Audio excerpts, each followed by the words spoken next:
ونستغفره ونعوذ بالله من شرور أنفسنا ومن سيئات أعمالنا. من يهده الله فلا مضل له ومن يضلل فلا هادي له، وأشهد أن لا إله إلا الله وحده لا شريك له، وأشهد أن محمدا عبده ورسوله. And I'm paranoid because many times you make a mistake in one of the switches and you lose the whole thing. No, but they're okay. يا أيها الذين آمنوا اتقوا الله حق تقاته ولا تموتن إلا وأنتم مسلمون. يا أيها الناس اتقوا ربكم الذي خلقكم من نفس واحدة وخلق منها زوجها وبث منهما رجالا كثيرا ونساء، واتقوا الله الذي تساءلون به والأرحام إن الله كان عليكم رقيبا.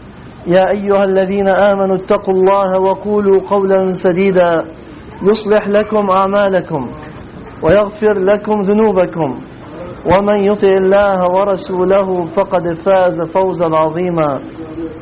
أما بعد، فإن خير الكلام كلام الله، وخير الهدي هدي محمد صلى الله عليه وآله وسلم، وشر الأمور محدثاتها، وكل محدثة بدعة، وكل بدعة ضلالة، وكل ضلالة في النار.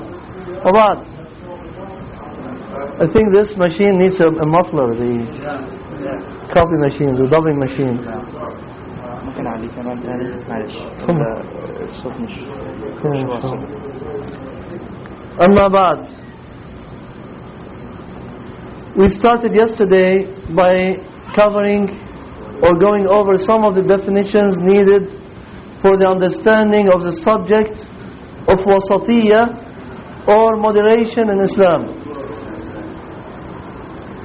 And the question that may come up is why we need to discuss a subject like this, a subject of Wasaṭiyyah. And as you will see, as we cover more and more of this subject, that it is basic for knowing how to act as a true Muslim in matters of beliefs, in matters of actions, in matters of da'wah. And especially when we realize that many people make a lot of error, they err a lot in this regard. They go, or in these regards, they go to one extreme or the other without limits sometimes. And this is frequently or especially apparent in the recent times among the Ahl Sunnah, the people who are calling to the Sunnah and who are making da'wah to the Sunnah, that we see among them even those who go to one extreme or who go to the other extreme in matters of da'wah, to the extent that this is causing a great amount of division and mistrust among the brothers who are supposedly of identical beliefs and who are of identical practices and so on. So because of this, I believe that this subject, understanding this subject, is a timely matter that benefits us at this time, as well as benefiting us throughout our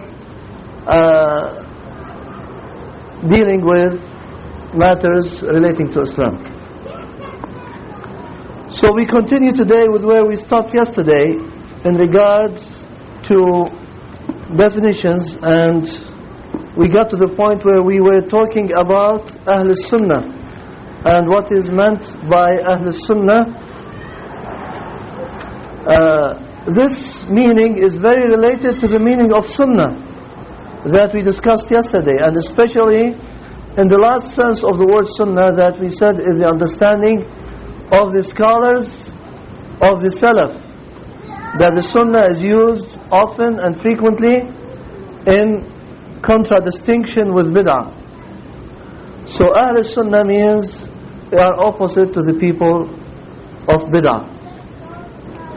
And in this regard, Al-Lalaka'i reported from Ibn Abbas radiyallahu anhuma that in regard to the tafsir of the ayah يَوْمَ تَبْيَضُّ وُجُوهُ وَتَسْوَدُّ وُجُوهُ of Surah Al-Imran, he said فَأَمَّا الَّذِينَ بِيَضَّتْ وُجُوهُهُمْ فَأَهْلُ السُّنَّةِ وَالْجَمَاعَةِ وَأُولُو الْعِلْمِ وَأَمَّا الَّذِينَ اسْوَدَّتْ وُجُوهُهُمْ فَأَهْلُ الْبِدَعِ وَالضَّلَالَةِ.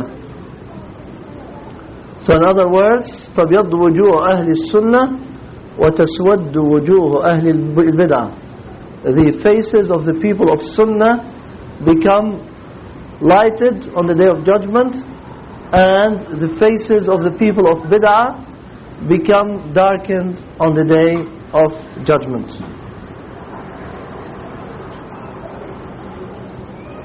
And Ayyub al-Sakhtiyani, who died in the year 131, said, as is also reported by Lalaka'i, he said, إني أخبر بموت الرجل من أهل السنة وكأني أفقد بعض أعضائي. He said, when I am told about the death of one of the people of Sunnah, it is as if I have lost one of my limbs. As if I have lost one of my limbs.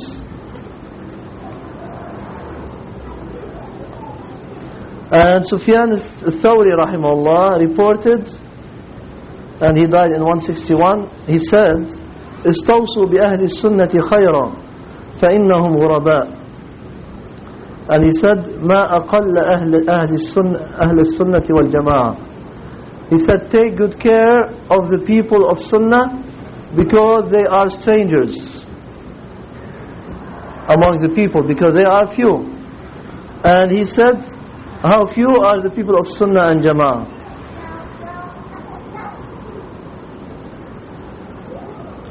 Al-Fudayl bin Iyad rahimahullah said, أهل الإرجاء يقولون الإيمان قول بلا عمل وتقول الجهمية الإيمان المعرفة بلا قول ولا عمل ويقول أهل السنة الإيمان المعرفة والقول والعمل.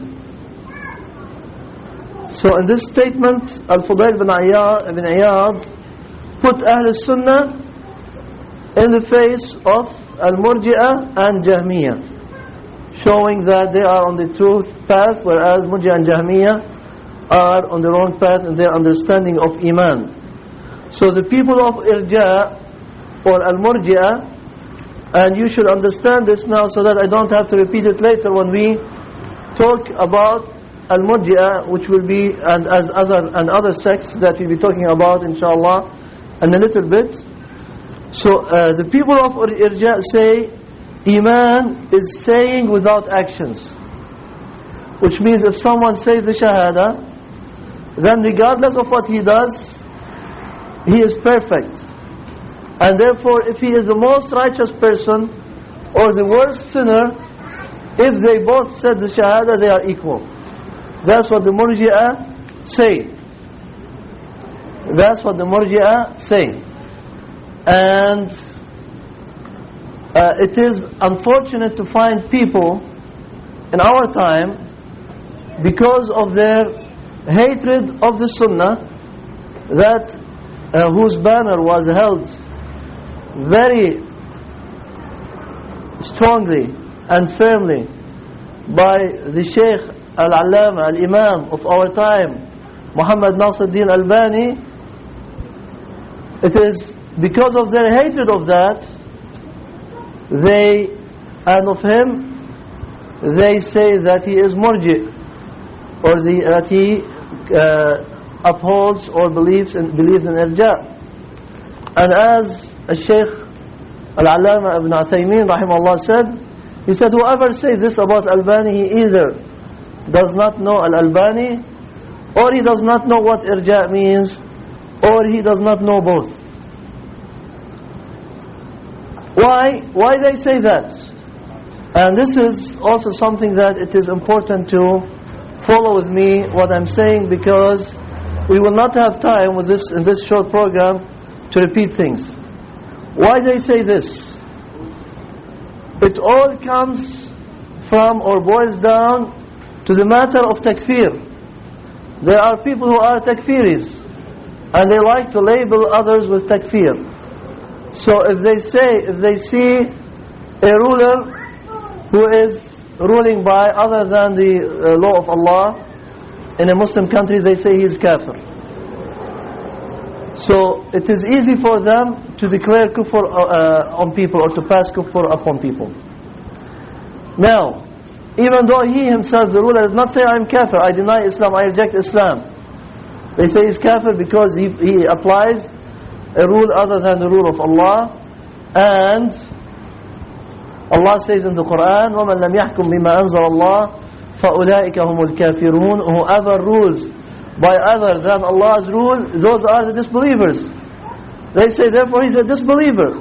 So they take their limited understanding of this ayah to apply it to such people, such individuals, forgetting what Ibn Abbas rahimahullah said, that this is kufr duna kufr. This is not the major kufr. This is an act of kufr. The one who rules by other than the rule of Allah means that he acts as a kafir. This is an act of kufr. And then depends on the person's situation. Does he believe in his heart that there is a hukum, a rule better than the rule of Allah? If he does, then he's a kafir. But if he doesn't, and we do not know what's in their hearts unless the people declare it, if he doesn't, then we cannot say he's a kafir. So without him telling us, we cannot pass the hukum of kufr, of disbelief on such a person. So those people who have ghulu in takfir make tahrif, as you heard yesterday in the hadith, tahrif al-ghalin. Those who have ghulu make tahrif, they alter the texts. Either by wording, they change the wording if they can, or else they change the meaning of the text. So here they change the meaning of the text from what Ibn Abbas said to what they want to say. And someone will say, okay, now you are taking the words of Allah which are clear. He says they are kafirs, and you are bringing the words of a human being who says contrary to Allah's words, and you take those instead of Allah's words. And this is not true. What we are saying is that Ibn Abbas is one of the Sahaba who explained to us the actual meaning of the ayah, which is also apparent from many other texts of the Qur'an and the Sunnah.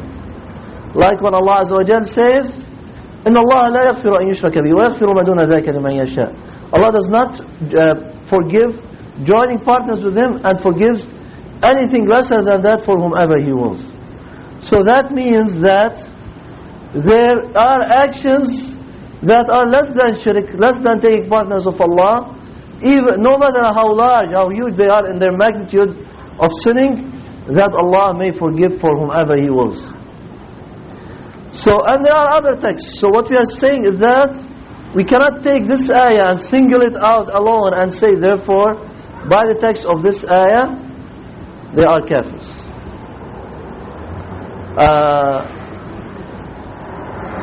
Now those who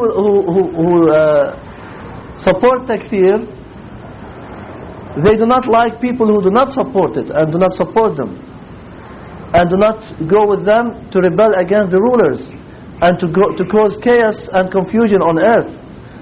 And one of their worst problems, of course, maybe you will ask this, and I'll save you the time and answer it for you. What is the big deal about somebody saying that the rulers are kuffar or not? What's the big deal? The big deal is that when one deals with these issues and centers his attention and the attention of other people on teaching them that this ruler is kafir, he is bad, he's bad, he's kafir, he's kafir, he's kafir, that means he's telling them day and night, rebel, go out against him, go out against him. Which means what? Which means stop learning, stop making tarbiyah, educating yourselves, growing in Islam, learning the correct teachings of Islam, applying them in yourselves and your families and your environments and your communities. Stop all of that and deal with one issue only, which is that this ruler is our arch enemy, so we need to get rid of him. And by that, this causes, of course, a lot of bloodshed, which we do see sometimes here and there in some of the Muslim countries. Lots of people put in prison, and nothing accomplished in terms of the Islamic da'wah. So that is the problem with takfir. It's not a simple matter that you may think that's a theoretical matter. Okay, he believes something that in theory is slightly different from what you believe. So why do you differ with him so much? What is so dangerous about it? It is very dangerous, because by that they cause harm not only to themselves, they cause harm to others, to us as well. Because eventually and ultimately they block us from spreading our da'wah. And as you know, and this is also one of the unfortunate outcomes of takfir, is that it has appeared in some of the Western medias, including the American, of course, that the Salafis are a group of people who cause to such things like takfir and going against the rulers and causing they are behind terrorism in the world and things like that. Why do they say that? Because some people like Bin Laden, they are advocates of this takfiri direction. And since he also says, and his followers say that they are of the people of Tawheed in Asma and Sifat, so it is assumed that he's Salafi. And he being Salafi and he's a terrorist, therefore all the Salafis are terrorists.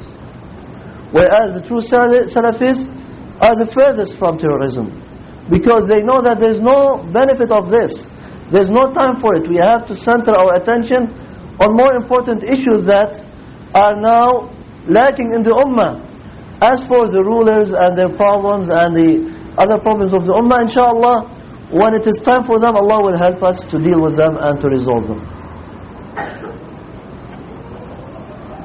So that ayah, وَمَنْ لَمْ يَحْكُمْ بِمَا أَنزَلَ اللَّهُ فَأُولَٰئِكَ هُمُ الْكَافِرُونَ, means kufr duna kufr, as Ibn Abbas said, or a minor kufr, or it doesn't have to be to be more precise. It means that it could be kufr, major kufr, but not necessarily, depending on what's in the heart of the person. If he truly believes that ruling with other law than Allah's is better or is equal, then he's a kafir. If he doesn't believe in this, and we do not know what's in his heart unless he tells us, then we cannot say that he's a kafir. So the great ulama like Albani, Ibn Baz and Ibn Taymiyyah and others of the great ulama of the ummah of our time, they are strongly against making takfir or passing takfir on the Muslim rulers who rule by other than the rule of Allah. Now, the takfir is, of course, they don't like that. And, in addition, they do not apply takfir to the rulers, they apply takfir or put question mark on those who are supporters of the rulers in one way or the other. So, in other words, you find that in some of their writings or statements, they used to accuse Sheikh bin Baz, rahimahullah, that he is a puppet of the rulers, and therefore that he is associated, he is supporting them in their kufr. And the same they would say about others. Now, when it comes to Al-Albani, rahimahullah, there is another matter, in addition to the takfir of the rulers, which is the takfir of the person who does not pray. The takfir of the person who does not pray. The Prophet ﷺ says, anyone who does not pray, the agreement between us and them is prayer. And whoever drops it is a kafir, the Prophet ﷺ says. So Shaykh Al-Albani rahimahullah takes the position, the correct position, that this kufr is not kufr that takes a person out of the faults of deen, similar to the kufr of the rulers. So it depends on what's in the heart of that person. If he believed that the prayer is not required, or that he does not have to pray for any reason other than a correct, justifiable reason, then he's a kafir. Otherwise, We cannot say that he's a kafir, we do not know what's in his heart. And he brings a lot of evidence about in this regard. And this is a controversial issue among the ulama from the old times. But this is definitely the correct opinion. And inshallah, you know, there are books published by Sheikh Al-Bani about this, and inshallah I'm working on a book in English about this subject. But the thing is, there is very, very strong evidence that cannot be refuted or explained in other than to say that we cannot say that he is absolutely kafir, the one who does not pray, even though he is committing a major sin by that. So, in this regard, some of the scholars of Arabia, like Shaykh Ibn Baz and Ibn Uthaymeen, say what is the common saying of the Hanbali school in our time is that yes, he is a kafir. And those takfiris, not the ulama, those takfiris in those lands, they find this a chance to attack Albani in a matter that he differs in it from the others. So they say he doesn't make takfir of the hukam, but we cannot say much. We can blame, we can criticize Ibn Baz and Ibn Uthaymeen, but we have to keep some level of respect to them, for them, because the majority of the Muslims respect them and value them. But for Albani, he differed from them in this issue. We can single him out and attack him. So that's why you find that the labeling of irja, or the finger of irja pointed to the Al-Albani, started even in his life, before he died, rahimahullah. And you find these people say Albani is murji. Now, after he died, of course, this became much stronger, and they started attacking his students and the publications that he approved of his students or of his, saying that these call to irja. Why they say that? What is irja now? We go back to the question that I posed in the beginning. As you heard here, the people of irja say iman is saying without actions. Which, in other words, if you say I am a believer, or you say the shahada, then that completes your iman. There is no need for you to do anything after that.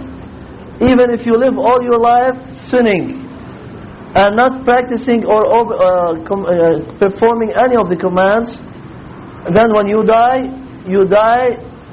as good as the Prophet Muhammad ﷺ, because both of you have fulfilled the requirement of iman, which is shahada. So you are equal in level in everything. That's what the people of irja say, or this is, to put it in very brief words and in summarized manner, this is what it amounts to. Now, does Shaykh Albani say this? Never say this. He attacks the people who say that, and he refutes them, and he says that how the people of some of the followers of Abu Hanifa in our time, they adopt this kind of belief which is wrong, and he criticized them in many of his tapes. So what then does he say? What you heard, that the person who does not pray is not, we cannot say for sure that he is a kafir. But did he say that if he is not a kafir, therefore he is as good as the best Muslim? He never said that. So why then you say he is a murji? It's just tanabuz bil alqab. It is just to use a word of that they can use as a label to belittle this great alim rahimahullah. So they say he's murji. And when you argue with them, as I have done, you say, why you say he's murji? Does he say this? Does he say? They say no. I say, so why you say he's murji? They say, well, irja is levels. It's not one level. There are different types of irja. Okay, what level are you talking about? It is the level of the prayer, leaving the prayer. So it boils down to the same issue again. So you see, their hatred of Al-Albani rahimahullah, that he stood as a strong barrier against takfir, not only in the matters of the rulers, but also in the matter of the prayer, and they are related, because these fanatics who have ghulu, they want to find a hole to get through, a license to allow them to make takfir, and then they will make takfir on everything. So Al-Albani says, no takfir, not even on the one who does not pray, not even on the rulers. He is more their worst enemy. So, anyways, now you have an idea about a matter of about things related to takfir that we'll come to later, and what is irja, as I explained briefly. So the people of irja say that iman is sayings without actions, whereas Jahmiyyah say al-iman, as the followers of Jahm bin Safwan, those who make ta'til of the sifat of Allah subhanahu wa ta'ala, which means they say that Allah is, for example, He is above the throne. This is metaphorical. He is actually, He overpowered the throne. That His wisdom is actually, it's not, He is wise without wisdom. He is knowing without knowledge, and so on. So they make ta'til of many or most of the sifat or the attributes of Allah subhanahu wa ta'ala, which means they suspend their meanings. So the Jahmiyyah say in regard to iman, al-imanul ma'rifah bila qawlin wala amal. So they go even further than Jahmiyyah. Jahmiyyah say you have to say the shahada at least to be a believer, but you do not have to do anything all your life. The Jahmiyyah say the important thing is to know in your heart, to know in your heart that there is no God except Allah, but you do not have to say it, you do not have to act upon it.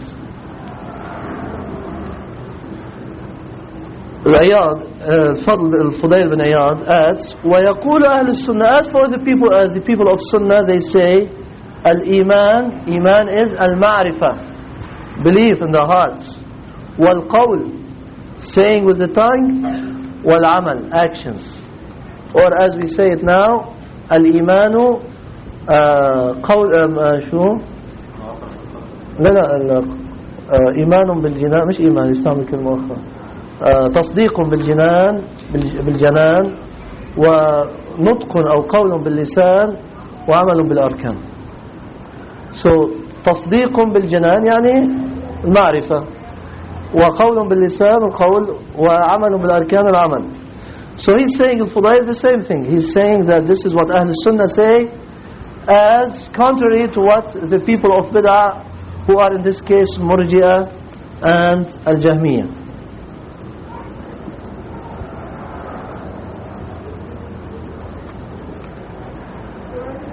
There are many statements showing how the Salaf used to understand this to be the meaning of Ahl Sunnah, the people who support the Sunnah, as contrary to the people who support the Bid'ah.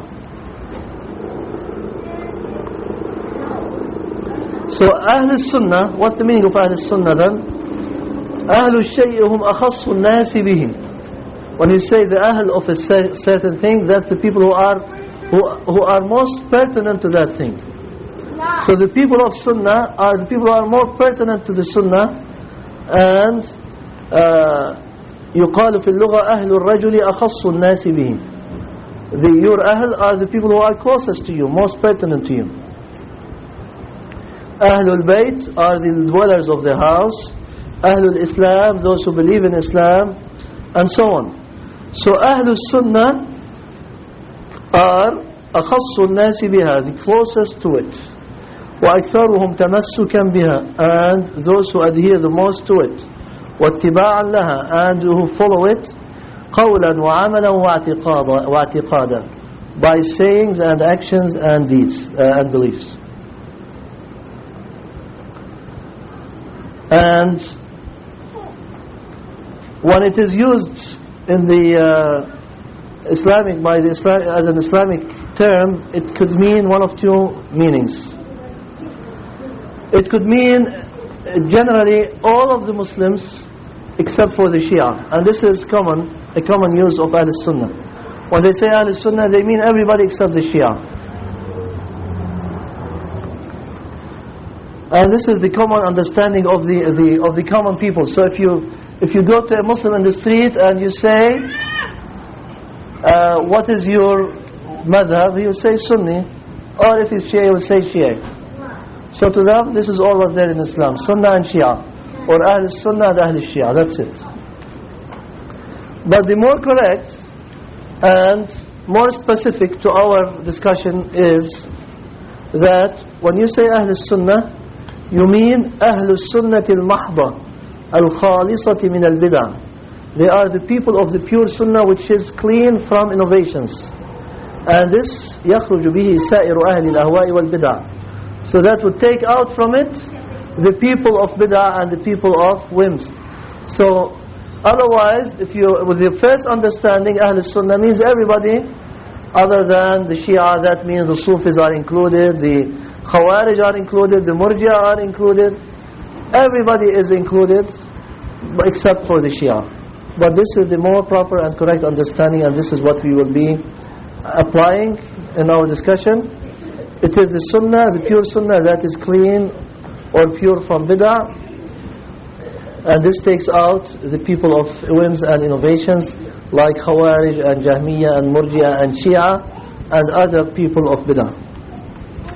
Shaykh al-Islam Ibn Taymiyyah rahimahullah says in regard to this term Ahl Sunnah, he says,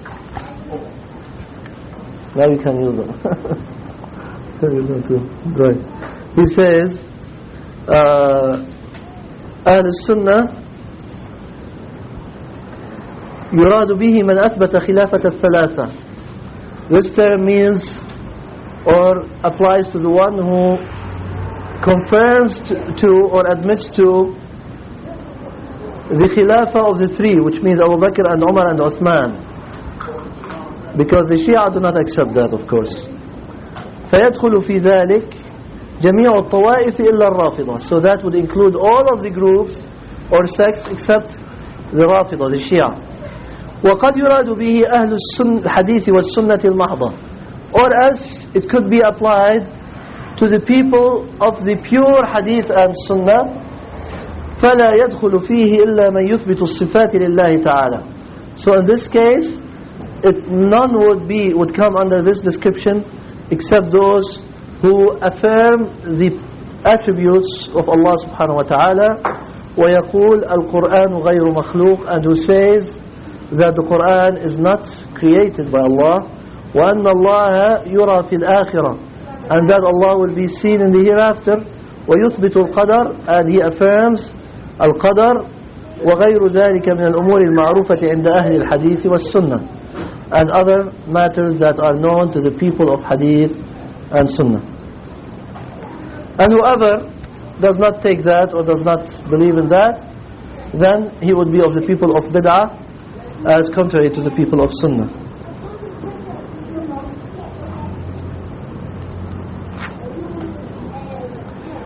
Ibn Hazm rahimahullah says, أهل السنة الذين نذكرهم أهل الحق. The people of sunnah that we mention are the people of truth. ومن عداهم فأهل البدع, and everybody else are the people of bid'ah. فإنهم, so they are, which means أهل السنة, الصحابة رضي الله عنهم, the Sahaba, may Allah be pleased with them, وكل من سلك نهجهم من خيار التابعين رحمة الله عليهم, and whoever followed their way of the pick of the tabi'in, the best among the tabi'in, may Allah be pleased with them. ثم أصحاب الحديث ومن تبعهم من الفقهاء جيلا فجيلا, and then the people of hadith, and whoever followed them among the fuqaha, among the people of fiqh, one generation after the other until our time. ومن اقتدى بهم من العوام في شرق الأرض وغربها رحمة الله عليهم, and also whoever followed their way among the common people in the east and west of earth, may Allah have mercy on all of them.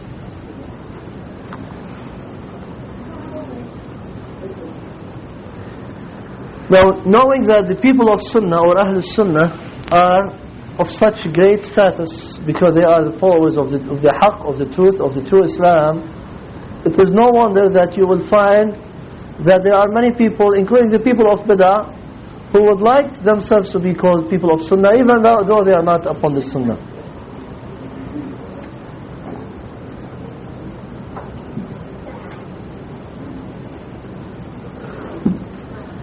So Ibn Taymiyyah rahimahullah says that many of the people makes his group or his sect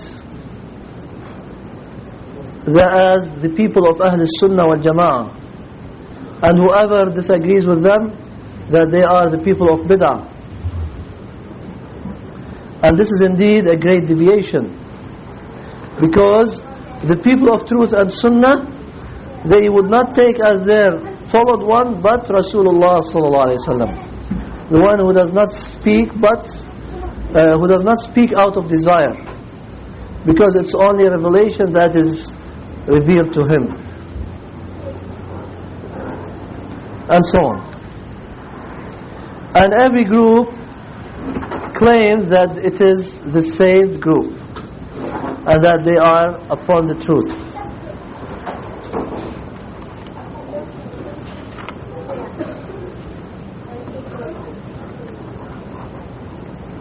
Okay. There's a long discussion of this that I will skip, but this you will find that the Shia, together I have it here,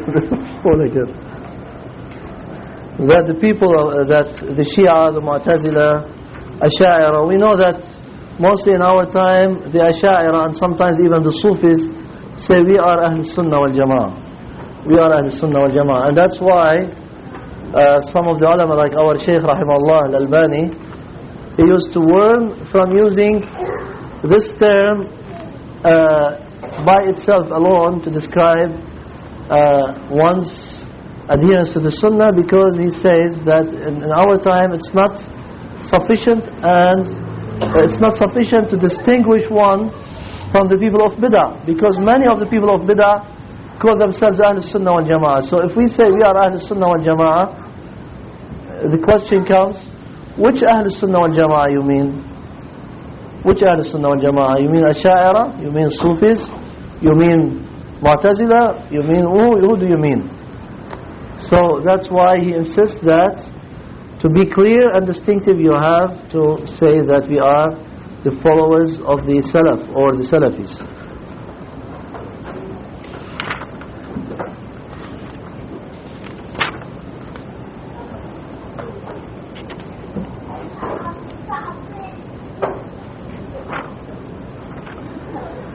How to know the Sunnah? If it is the way of the Prophet ﷺ and his companions, as we heard, then how do we know it? There is no way to know it except with the correct transmission, which means with the text that came to us authentically from the Prophet ﷺ and his companions radiallahu anhum. And we cannot apply the aql in that at all. So it is not, cannot use our intelligence to direct us to who are the Ahl Sunnah or what is part of the Sunnah and what is not part of the Sunnah, but we need to use the transmitted text, the authentically transmitted text to us for that purpose.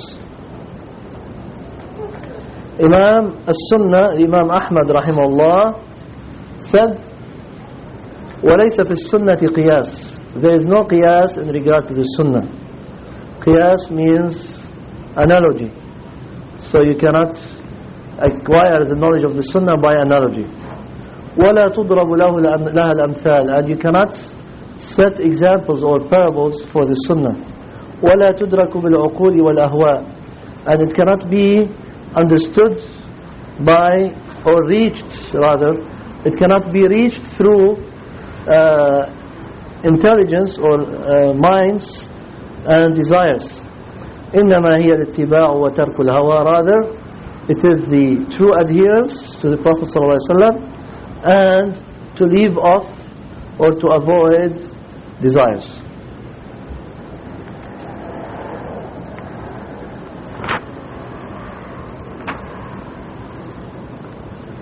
Al-Imam Muhammad bin Abi Zamnin rahimahullah said, اعلم رحمك الله أن السنة دليل القرآن. You should know, may Allah have mercy on you, that the Sunnah is the guide of the Qur'an. Is the guide of the Qur'an. What does this mean? It means like what Allah says in the Qur'an, وَأَنزَلْنَا إِلَيْكَ الذِّكْرَ لِتُبَيِّنَ لِلنَّاسِ مَا نُزِّلَ إِلَيْهِمْ. We have revealed to you the dhikr, which in this ayah means the Qur'an, لِتُبَيِّنَ لِلنَّاسِ مَا نُزِّلَ إِلَيْهِمْ, so that you would clarify for the people, which means by your sunnah, what has been revealed to them. So the Qur'an was revealed to the Prophet ﷺ, and then the sunnah was revealed to him as a clarification and explanation of the Qur'an. So by that understanding, it is a guide for the Qur'an. It guides us to understand the Qur'an better. اعلم رحمك الله أن السنة دليل القرآن وأنها لا تدرك بالقياس, and that it cannot be attained through analogy. ولا تؤخذ بالعقول, and it cannot be taken from the minds or the opinions. وإنما هي في الاتباع للأئمة, rather it is in the true followership or adherence to the Imams.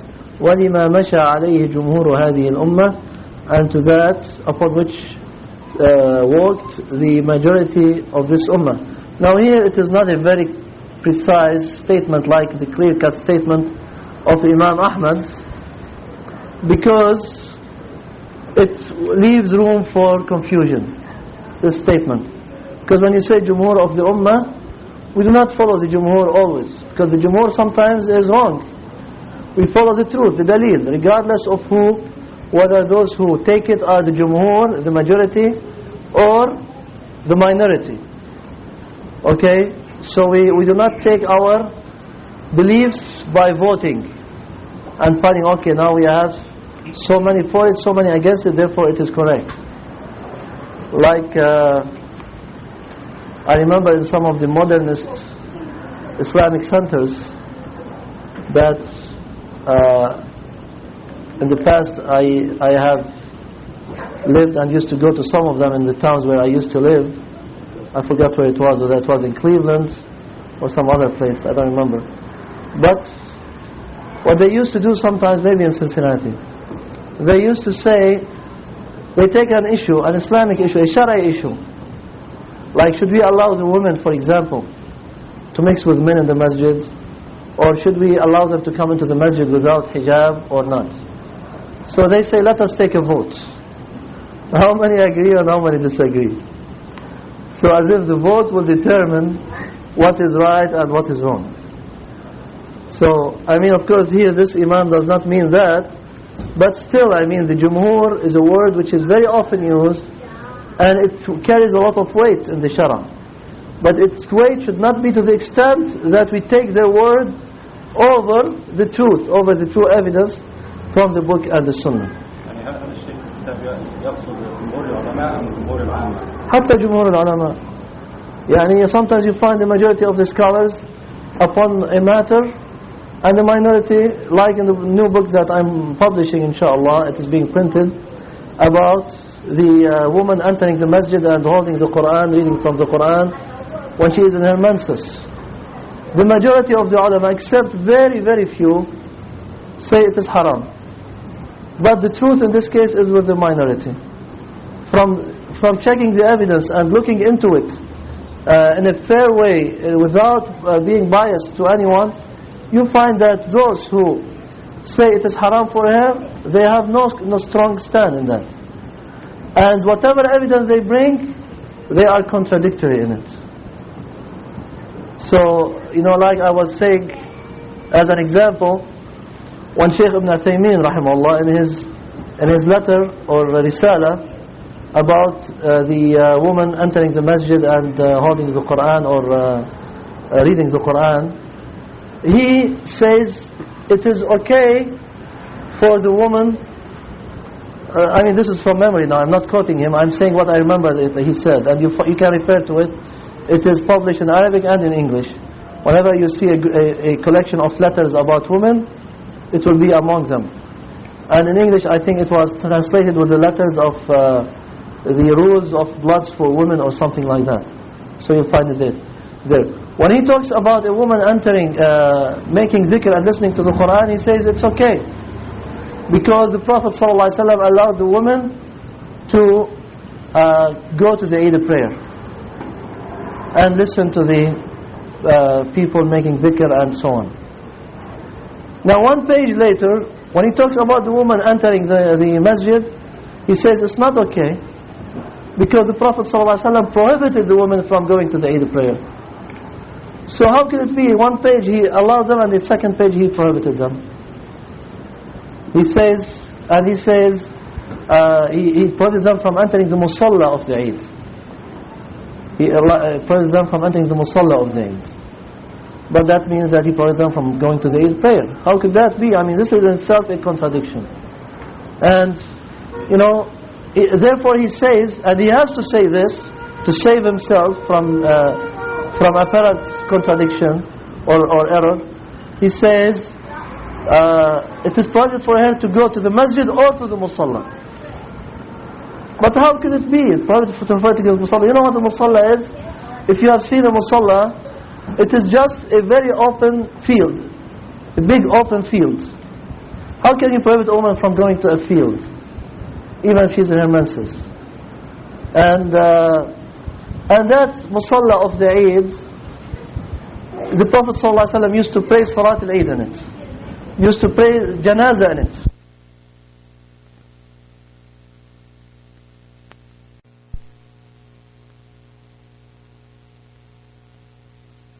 Like a masjid which has its own sanctity and respect. No, it's something else. It's a open grounds that is used for multi-purposes. So I'm saying there are contradictions. When they say the woman is not allowed to read the Qur'an unless she's afraid to forget. Okay, they say, for example, we say it is allowed for her to read it with or without need, or fear of forgetting. They say if she's afraid to forget it, especially for the woman in her postnatal bleeding, when she is 40 days unable to pray, they say she cannot read the Qur'an. They say, but if she is afraid to forget it, then she may recite it from memory. Okay, the question is, where did you bring the proof for this? If you say it's haram, and there is no clear proof for that's haram. If you say it's haram in the first place, where did you get the exception now? There is no proof. So either say haram period, or say it is not haram because we have no strong evidence for it. But you see that the people are afraid to depart from the jumhur and go with the minority. And in this regard, one of the strongest, most courageous scholars of the times was Ibn Hazm al-Zahiri. Even though he was Zahiri, sometimes he was too extreme, too excessive in his Zahiriyah. He would make big errors because of his Zahiriyah, like when the Prophet ﷺ prohibited urinating in standing water. In standing water. Why? He prohibited for a known purpose, for a known reason, that this water, since it's not running, therefore urinating in it would would make it dirty, filthy, useless, impossible, not possible to use for cleaning or anything like that. So he prohibited urinating in the stale water. So Ibn Hazm said, but it is permissible to urinate in a container and then pour it in stale water. So he is sometimes too excessive in his Zahiriyah. But what I'm saying is that he has the courage to stand in the face of the Jumhur, of the common knowledge that people think this is it and there's nothing beyond it. We disagree with him on many matters, like music, like many other things, that he missed the truth because he did not use the correct evidence for it, or things like that. But at the same time, we respect his courage and his wide knowledge. He was one of the greatest scholars of Islam of all times, and this can be seen visible to those who go to his book Al-Muhalla. Anyways, of those times, of our time, I didn't see anybody who had this kind of courage to stand and to declare his opinion without fear of the opinions of the contradictory opinions like Sheikh Al-Albani rahimahullah. So anyways, in regard to this matter, it's clear, and all the evidences that the scholars bring are useless. One of the weird examples, and I'm going too far now into that discussion of that book, is that when the Prophet ﷺ told Aisha, give me the rug from the masjid, give me the rug from the masjid. So he had a rug that he used to pray on it, small khamisa, which means like a rug or a rag, that he used to use in the masjid. So he said, go and get it to the masjid, from the masjid. She said, I am ha'id, I am in menses. So she was not sure whether a woman in menses is allowed to enter the masjid or not. قال إن حيضتك ليست في يدك. He said, your haid, your menses is not under your control. So go and get it for me. She went and got it. So one of the scholars, in explanation of this hadith, so that he would not depart from the opinion of the Jumhur, what did he say? He said, what she did is actually just she passed her hand through the door into the masjid to pull it. Because, and look at his explanation, which is even worse. He said, because her hand is not ha'id. So in answer to that, I don't know who responded to it, probably Ibn Hazm or Albani or somebody of the scholars. He said, this is a ridiculous explanation. Because that means her hand is not ha'id, and her other hand is not ha'id, and her head is not ha'id, and her chest is not ha'id. So there is only one spot of her body which is ha'id, and all the rest of the body is not ha'id. Who can say this? I mean, this is an insane way of explaining. So you see, when there is jumud, when there is asabiyyah, for one's opinions, he can go to the extremes in trying to alter the meanings to agree with what he believes in. Anyways, going back to our discussion here, we said that using the term jumhur here is not a precise term, and I don't think we should accept it. We should say according to what the Salaf of the Ummah collectively followed, and not the Jumhur of the Ummah.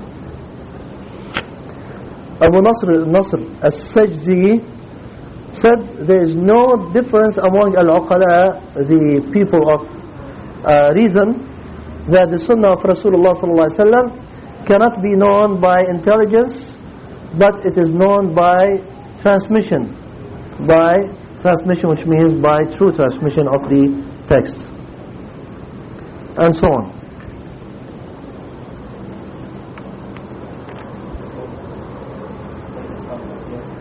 قائل القول ولا نعيد القول نفسه.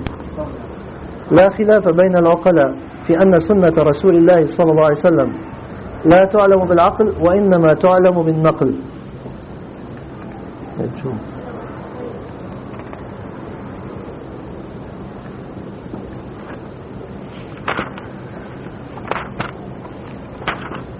So why do some people choose Sheikh al-Albani or Muḥammad al-Jibālī?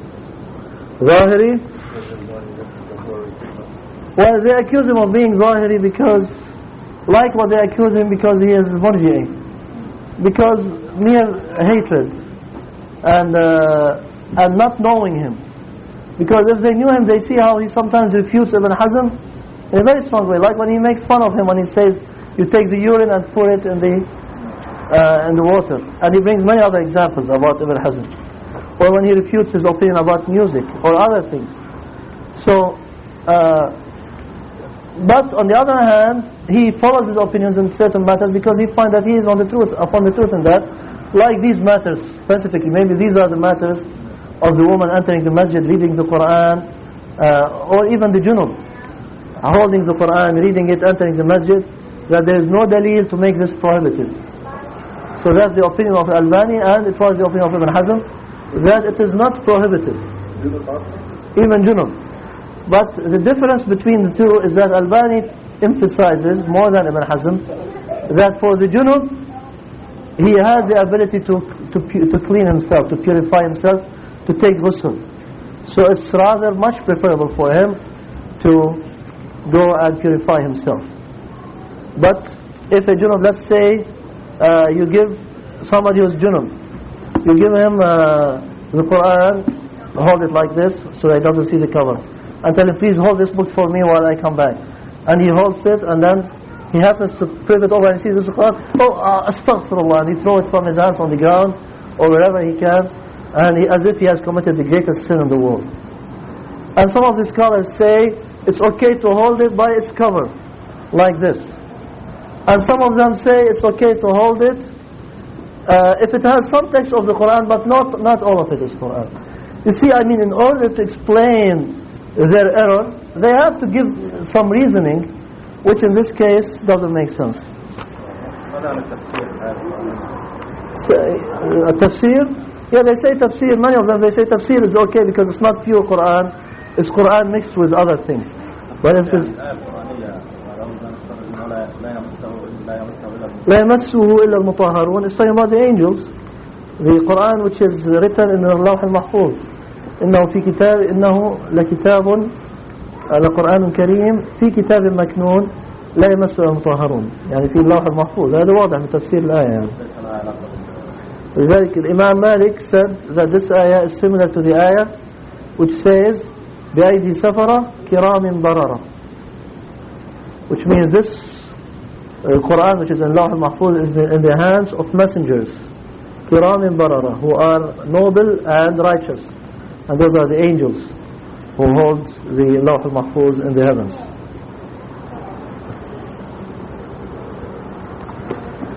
Okay, now I lost where I was. Let's look for it.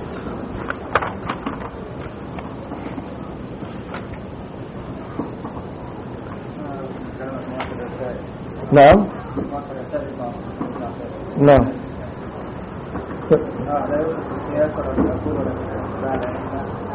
And I'm saying I closed the book by mistake. I was showing how you hold the book, so I have to find where we got here.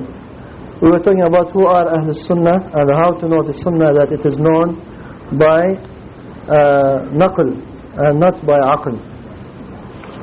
So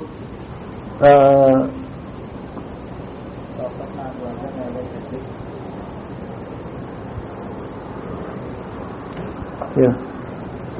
Now the names of the people of Sunnah, of Ahl Sunnah, the names of the people of Ahl Sunnah.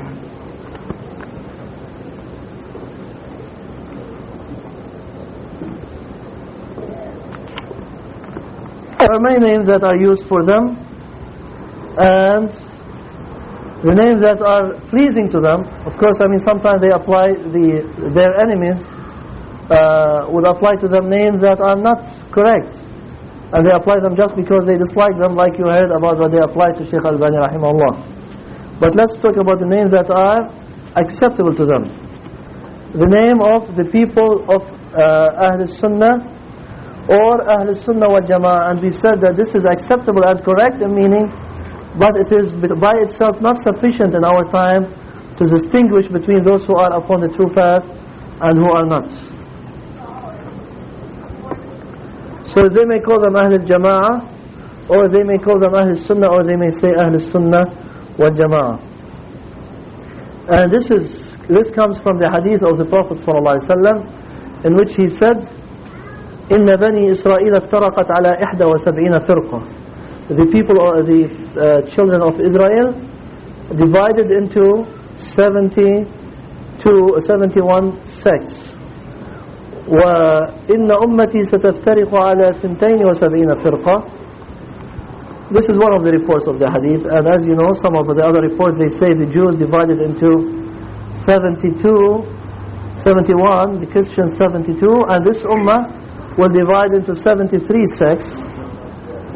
كلها في النار إلا واحدة. All of them in the fire, which means will go to the fire. إلا واحدة, except for one of them. وهي الجماعة. And this one is the Jama'ah. This one is the Jama'ah. So the Prophet ﷺ described that stage one as the Jama'ah. And there is no, as you go to the different narrations of this hadith, you find that there is no difference between them, and they all mean the same thing. And so, for example, when he says إلا واحدة وهي التي على ما أنا عليه وأصحابي, it's the one which is upon that upon which I am, as well as my companions. And so these two explanations, for example, are the same. Because what it's telling us is that the Jama'ah is the Jama'ah of the Prophet ﷺ and his companions. And there is no other Jama'ah.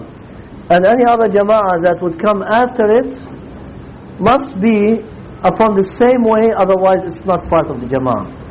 So it is not of Ahl al-Jama'ah.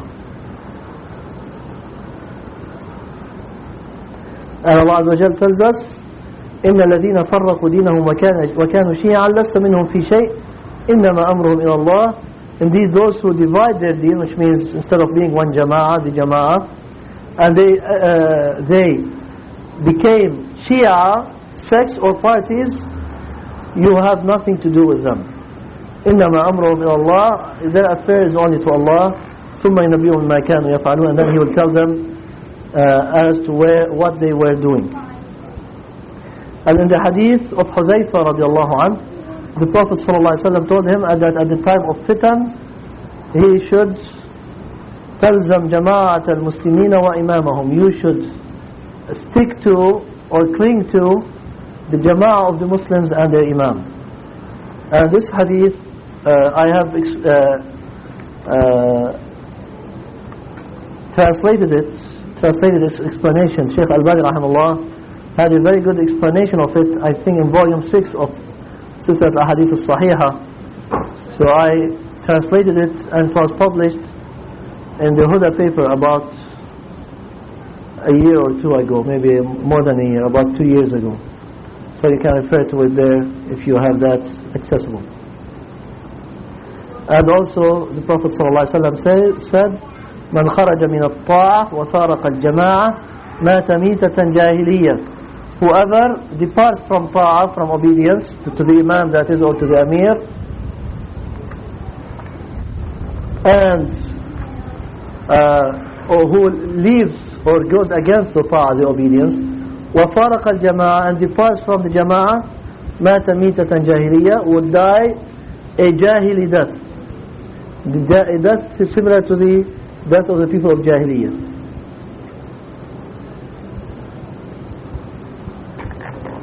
And here I would like to mention a point that I missed to mention earlier when we were discussing about the kufr of the one who does not rule according to Allah's rule, or the one who does not pray.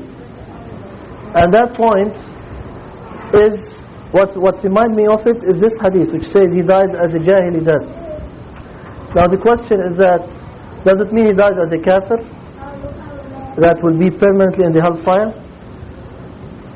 Same thing, we cannot say that. Depends on why he did that.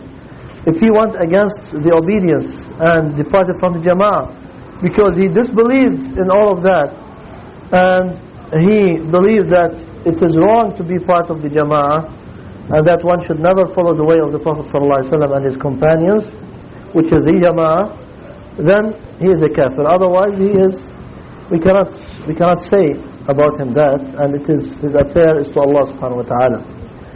And there are many texts in the Sunnah which talk about some people that they are not Muslims by certain actions that they do. Whoever does so and so, he is not one of us. Whoever did, لَيْسَ مِنَّا مَنْ لَمْ يَرْحَمْ صَغِيرَنَا. He is not one of us who does not have mercy on our young ones. So if we see somebody hitting a little child without mercy, or he does not show respect to the elders, we say you are a kafir who will be permanently in the hellfire. There are so many texts like this who declare that a person is not of the Muslims, or he is not if he did a certain act. But it doesn't mean that he is definitely going to be permanently abiding in the fire. What they mean is that by that action, that action is the action of a disbeliever, and it's not the action of a Muslim.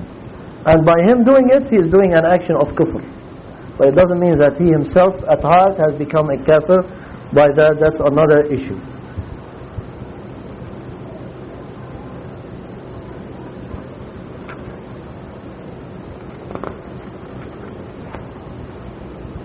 The second term is Salafiyah or Salafiyun. And as-Salaf are the Sahaba radiallahu anhum and their true followers. The Sahaba and their true followers to the end of time. So anybody who follows their true way is part of them. But the original Jama'ah of the Salaf are the Sahaba radiallahu anhum. And in one of the recent books of Sheikh Salim Hilali, which is about the ahadith regarding the manhaj. It's not the one that was translated to English, the small one, but he has a big one about this subject in Arabic, about 200 pages or a little more. ايش اسمه؟ تعرف اسمه؟ It has white cover. It's all white, no color in it. Yeah, أحاديث على المنهج. شرح أحاديث على المنهج أو شيء. In this book, he defines, he tries to prove that the Salaf means the Sahaba period.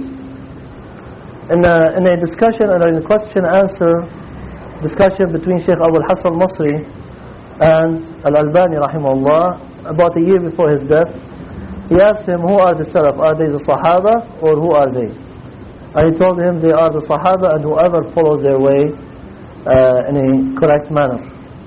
And he brought this hadith, which is خير الناس قرني ثم الذين يلونهم ثم الذين يلونهم, the best of people are my generation, then those who follow them, then those who follow them. So if one follows the way of the Sahaba, then he is part of the Salaf.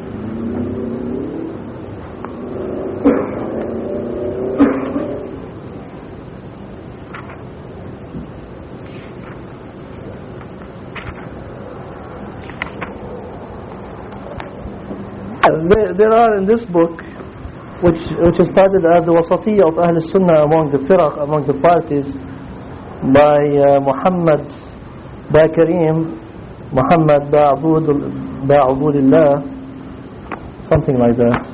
Muḥammad ba Karim, Muḥammad ba Abdullah.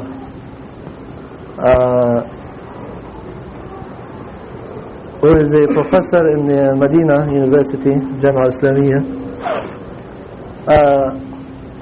He goes over many things relating to the Salafiyya, like that it is permissible or even recommended for one to call himself Salafi and things like that. But I will skip because we have limit on the time, and that this has been discussed by others in various tapes, by other scholars in tapes and writings and so on. So inshallah you can refer to that, and we can go to continue our discussion so that we can get into the depth of the subject that we want to deal with. The third term is Ahl al-Hadith. So Ahl al-Sunnah are also sometimes described as Ahl al-Hadith, and this we went over earlier in our discussion yesterday. And then they are also called Al-Athariyah or Ahl al-Athar, the people of Athar. And they are called Al-Firqa al-Najiyah, and that is from the hadith that you heard earlier, in which the Prophet ﷺ said that there will be 73 groups, only one of them will be saved. And this saved party must be the Jama'ah, must be the followers of the Salaf. So, the people of Sunnah, if they are true followers of the Sahaba, then inshallah they are this saved sect. And also they call them, or they are called At-Ta'ifa al-Mansura. And this comes from the hadith in which Rasulullah ﷺ said, لا تزال طائفة من أمتي على الحق ظاهرين أو منصورة لا يضرهم من خالفهم ولا من ناوأهم أو عاداهم حتى يأتي أمر الله وهم على ذلك. Which means there will always be a group of my ummah who are victorious upon the truth and not being harmed or disheartened by those who disagree with them until the day of resurrection, or in some other reports it says until the last among them will fight against a Dajjal.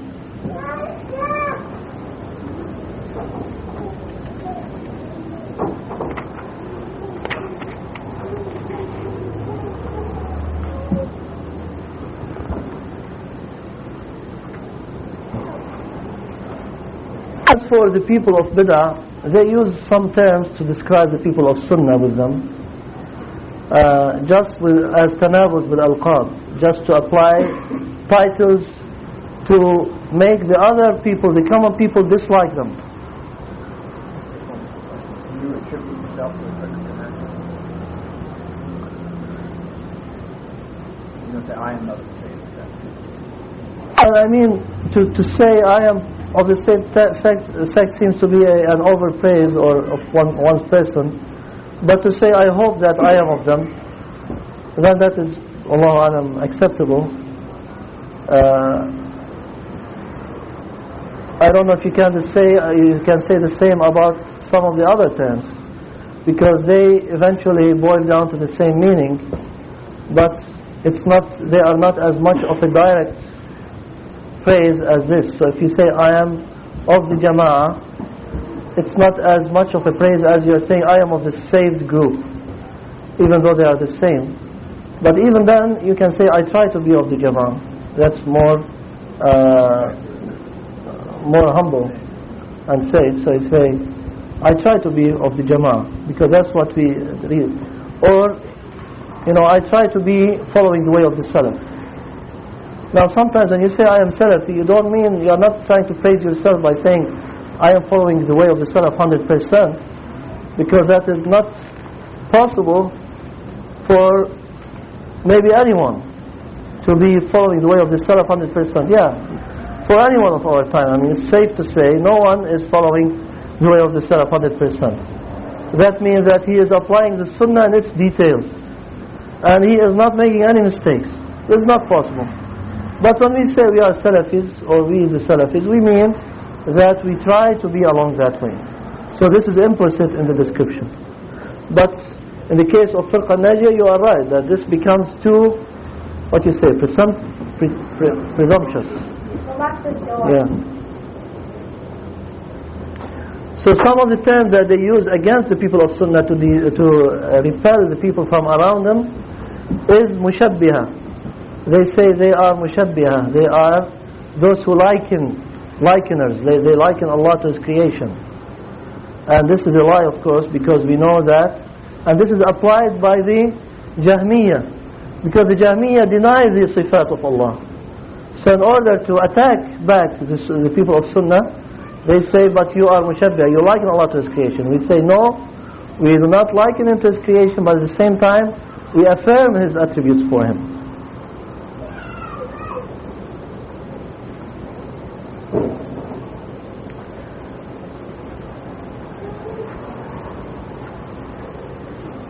This is indicated. This is indicated by Imam Ahmad in his book Al-Raddu ala al-Jahmiyyati wal-Zanadiqa. It's a small book, a very valuable book by Imam Ahmad. It's called The Refutation of Jahmiyyah and Zanadiqa. Zanadiqa means those who committed extreme atrocities in beliefs, extreme bid'ahs. So he says that the Jahm used to say about the people of Sunnah that they are mushabbiha. And Abu Hatim said, علامة الجهمية تسميتهم أهل السنة بالمشبهة. A clear sign of a Jahmi is that he would call the people of Sunnah mushabbiha, likeners.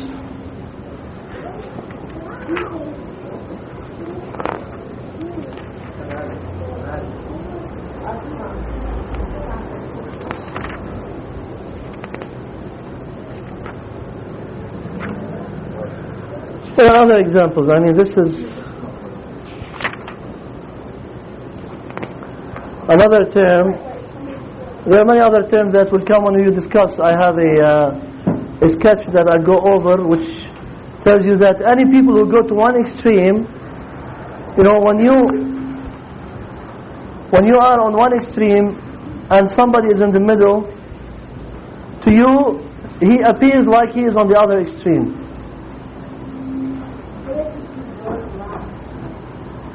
Okay? Like you are in a big field and you are on one side of the field, and even though there could be people on the other side of the field, which means on the other extreme, but to you even those who are in the middle of the field are also on that extreme. It's easy to do that. And those who go to one extreme or the other, when the people of Sunnah are in the middle and the wasat, they very often label them as being part of the people who are on the other extreme. Whatever are those people, and you will see many of these labels as we will go over them in a little bit, inshallah, so there's no need to go over them now one by one.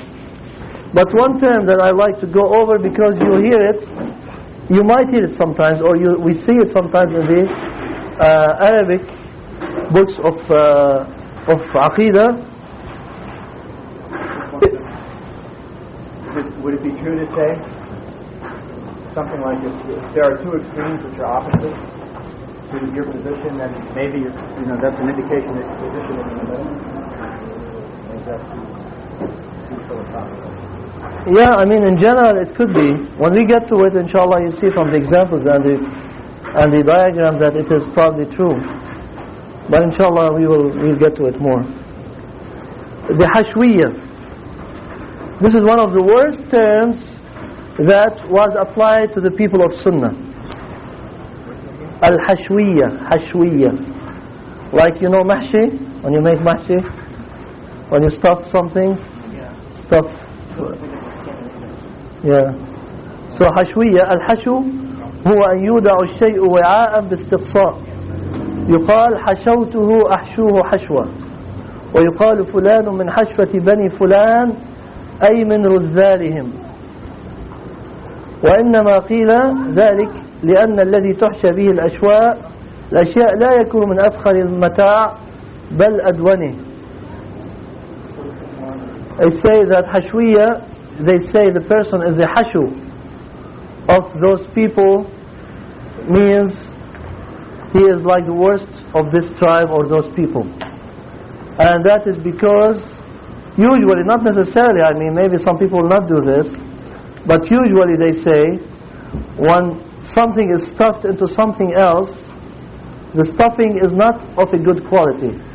Why? As good quality as the other things. Because it's not visible, not easy to distinguish, and so on. And that's why you find when they make hot dogs or sausages or other things, we hear that they put the worst things in them. Those who do that, they say they even put bones and intestines and everything. Skin, what? Sawdust, etc. Everything. So that is why, because al-hashu, or the stuffing, is not visible, so it could be the worst of what is there. So that is the term that they apply to the people of Sunnah, al-hashwiyyah. والحشو من الكلام الفضل الذي لا يعتمد عليه.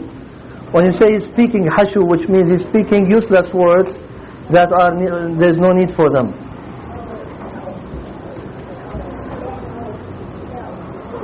وحاشية كل شيء جانبه وطرفه.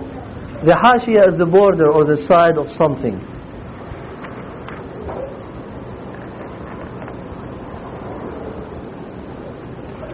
So anyways,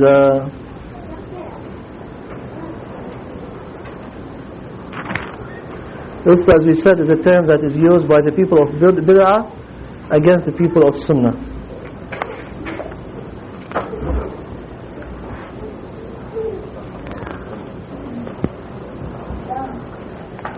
And the first people who started using that term against the people of Sunnah are the Mu'tazilah, headed by Amr bin Ubayd.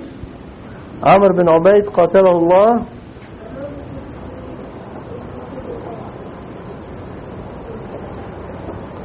he was the head of the Mu'tazilah. He died in 144 of the Hijrah. He lived from 80 to 144. And once Ibn Umar was mentioned to him, it was mentioned to him that Ibn Umar disagrees with something that he said. And he said Ibn Umar was a Hashwi. Ibn Umar was Hashwi. So he applied the term Hashwi to Ibn Umar radiallahu anhuma.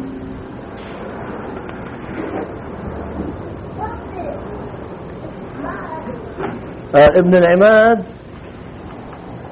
when he included in his book, Ibn al-Imad has a book called Shadarat al-Zahab. He said about this guy, about Amr ibn Ubayd, he said كانت له جرأة.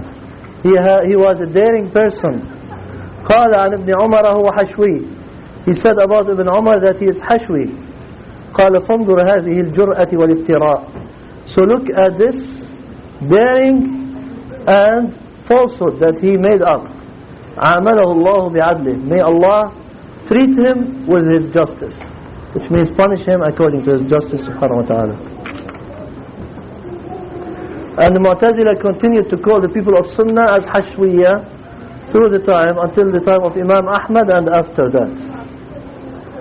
And Al-Rafida, the Shia, also applied this term against Ahl Sunnah, and the same for Al-Ash'ari. Like Al-Ghazali, Imam Al-Ghazali, the one who wrote Ihya Ulum al-Din, he said whoever believes that Allah will be seen on the Day of Judgment is a Hashwi, he says. Is a Hashwi. Yeah.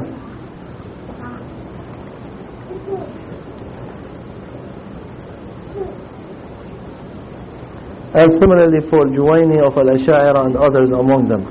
Al-Maturidiyya, the same thing. Al-Khawarij, also they apply this term to Ahl Sunnah. Maturidiyya, Atba' Abu Mansur al-Maturidi. They are similar to the Mu'tazila, to the Ash'ari. Both of them, they took the basis of their madhab from the Mu'tazila.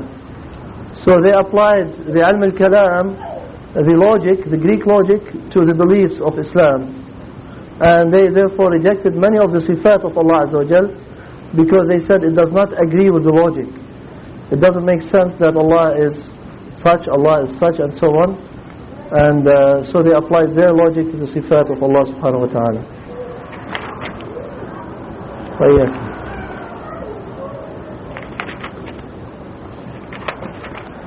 Okay. I think we have about 5 or 7 minutes on this tape. So this really covers most of the introduction that I want to go on the subject and in regard to the subject, and this covers a good part of the subject as well, because as we were going, we were saying things that will be, inshallah, will save us time when we get into the heart of the subject of Wasaṭiyyah. So, and also along the way we covered some issues of fiqh regarding the menses and things like that. So, in the remaining time, maybe we can read one of these or a couple of these things that are distributed. Have you distributed them? Because we'll be getting to them later, inshallah. So it's good to have them as background for us now.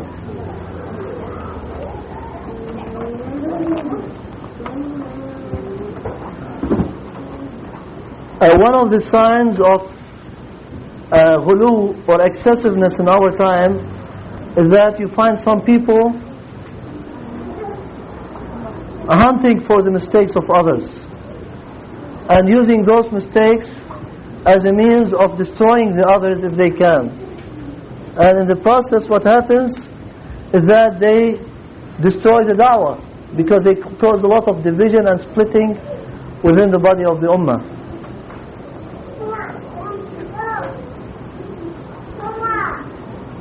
So this is a sign of ghulu that unfortunately we are witnessing it very frequently in our time. And here is a response from Shaykh al-Albani rahimahullah to those who hunt for mistakes. And I just read it with you and comment on it if there is the need to comment on it. He says rahimahullah, listen my brother. This is from tape number 784 of Silsilat al-Huda wa Nur. He says, listen my brother, I sincerely advise you, I sincerely advise you and other youths like you who stand upon a type of deviation as it seems to us. So they are of the people who like to hunt for mistakes of others. And Allah knows best that do not waste your time in refuting each other, saying that such and such has this in him and such has that in him.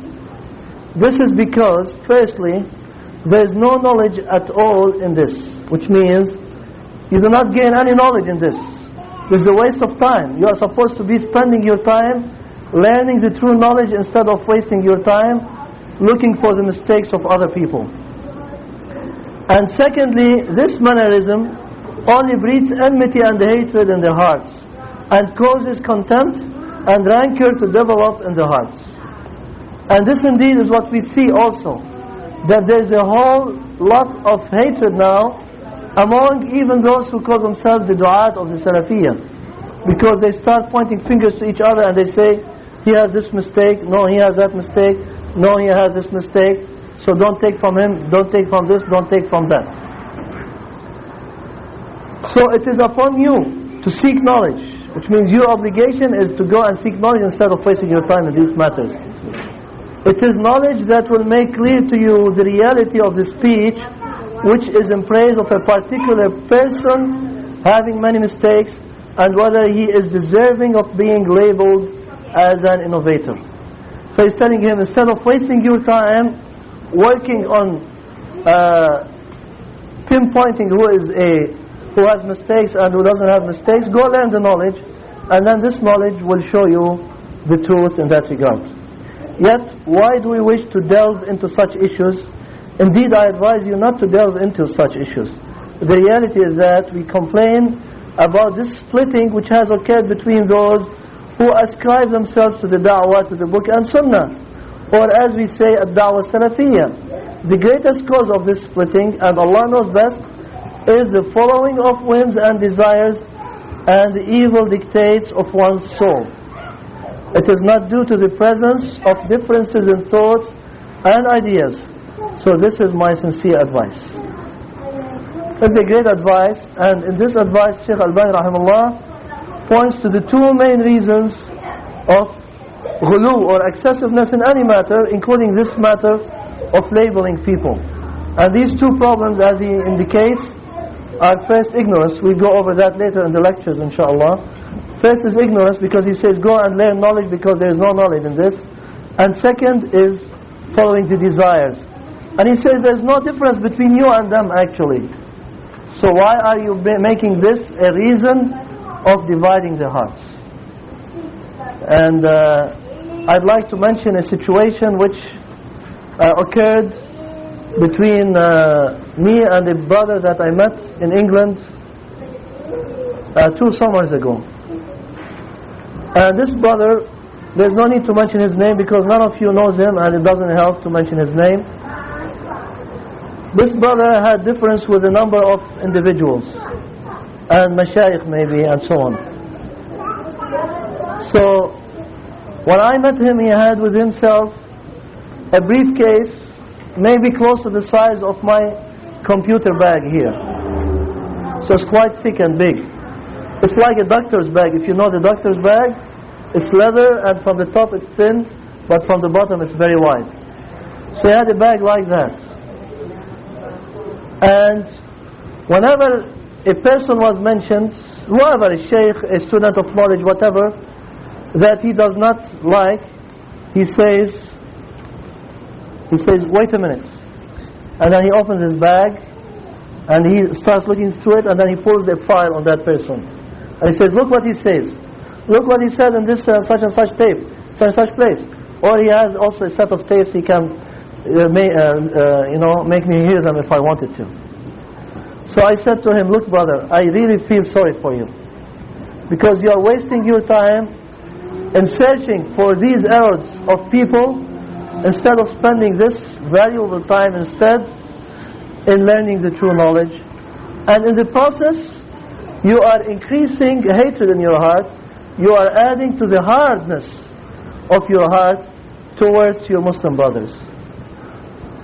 And he looked at me, as if, with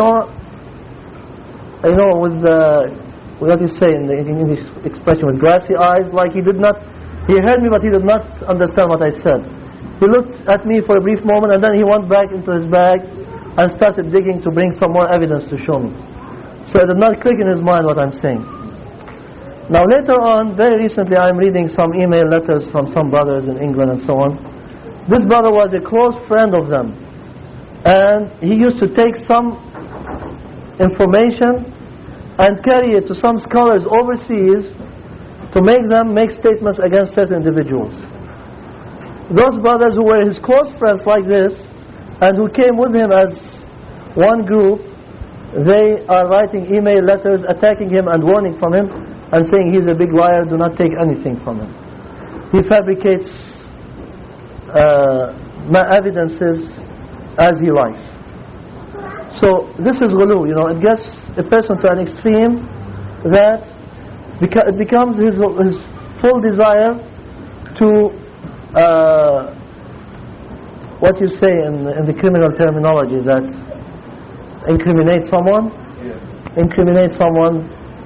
in any way possible, even at the cost of making up a few things, because it doesn't matter. I mean, if I fabricate a few words about him, still I know some other things that are true about him, so altogether it's serving the same purpose. So this is causing, as we said, and breeding, as the Shaykh says it, a lot of hatred and division in the lines of the Ummah. May Allah protect us from the fitan. So I stop here, and I think the tape is stopping also. أقول هذا وصلى الله على محمد وعلى آله وصحبه وسلم.